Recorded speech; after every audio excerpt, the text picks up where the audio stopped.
صبر صبر صبر. ګپ ته مې زړه شو او صرف ګپ لګو ها.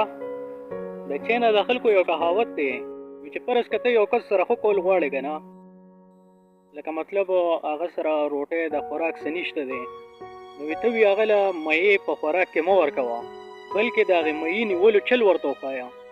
مطلب یې څه دی؟ چېرې انکیس ده ته لوږه لګي او ده له د میانو نیولو چل ورځي که نه، نو دی به ځان له په خپله چې کوم دی نو میې به راټینګ کړي او به ځان له به یې پوخ کړي په خپله طریقه او به یې سپري وي. او که تا ولې صرف هغه ټایم میې ورکړه، طریقه دې ورته نه ښودې، بس هغه ټایم به هغه میې وخوري او لوږه به یې ختمه شي، خبره ختم. نو خبره صرف د دې پورې ده وروره، چا سره هم ته ښه کول غواړې، د ټولو نه ښه خبره دا دی چې هغه ته یو سکل ورکړه، هغه ته یو هنر وښایه، هغه ته یو ښه لار وښایه چې هغه په هغې ټیک ده. نو بس د ځان خیال ساتې، زه وخت په وخت به ملاویږو ښه انشاءالله. والسلام.